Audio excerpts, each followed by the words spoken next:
আসসালামু আলাইকুম। আমরা এখানে আলোচনা করব যে হাইব্রিড ইনভার্টারের ব্যাটারিজনিত লিথিয়াম ব্যাটারিতে কি সমস্যা হতে পারে, কি সিলেক্ট করলে এটার সমস্যার সমাধান হবে। আমরা এটা আজকে আলোচনা করব এবং আপনাদেরকে সরাসরি দেখাবো জিনিসটা। এখন আপনারা সেটিংয়ে চলে যাবেন। সেটিংয়ে যাওয়ার পরে এখানে এসবিইউ সিলেক্ট করবেন, সোলার ব্যাটারি ইউটিলিটি। প্রথমে সোলার প্রায়োরিটি, দ্বিতীয়ত ব্যাটারি প্রায়োরিটি, তৃতীয়ত হলো ব্যাটারি চার্জ শেষ হয়ে গেলে ইউটিলিটি। ইউটিলিটি বলতে কারেন্ট বা এসি কারেন্ট। তারপরে আমরা উপরে যাব, উপরে ব্যাটারি চার্জিং কারেন্ট, সোলার থেকে 60 অ্যাম্পিয়ারে চার্জ হবে, এটা সিলেক্ট করা আছে। হ্যাঁ, 3 নম্বর আছে ইউপিএস, মানে আপনার এসি ভোল্টেজ কোন কারেন্টটা দিবে এটা সিলেক্ট করা।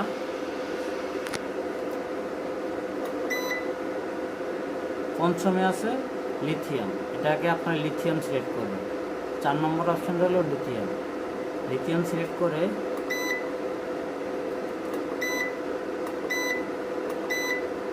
আমরা চলে যাব 29 নম্বরে।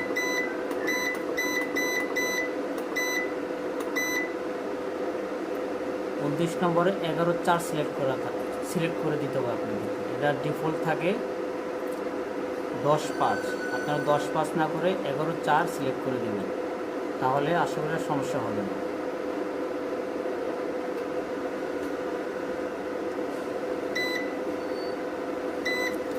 আর কিছু দেওয়া লাগবে না।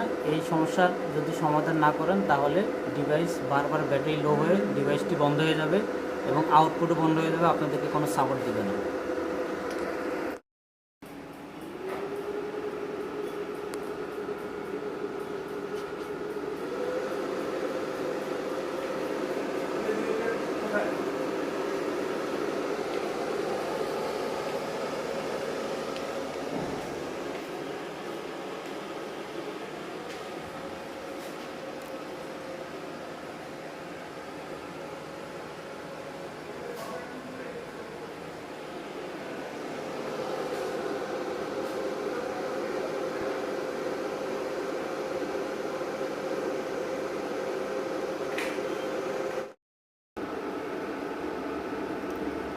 এখন দেখছেন ইলেকট্রিসিটিও আছে, সোলারও আছে। ইলেকট্রিসিটি থেকে কোনো কারেন্ট নিচ্ছে না, সরাসরি সোলার থেকে ব্যাটারি চার্জও করছে এবং আউটপুটও দিচ্ছে।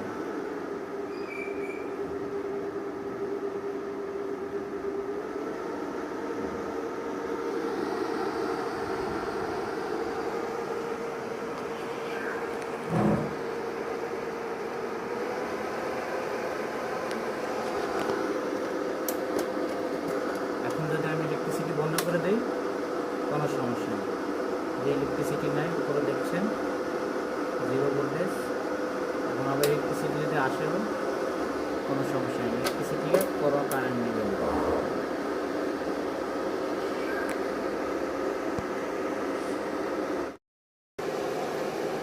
দর্শক, এই ধরনের আরও নিত্য নতুন ভিডিও পেতে আমার চ্যানেলটিকে সাবস্ক্রাইব করবে, সাবস্ক্রাইব করে পাশে থাকবেন এবং অবশ্যই কমেন্ট করে জানাবেন ভিডিওটি কেমন হয়েছে এবং আপনাদের কোনো সমস্যা হলে কমেন্টে জানাবেন, আমি অবশ্যই এর রিপ্লাই দেব। ধন্যবাদ।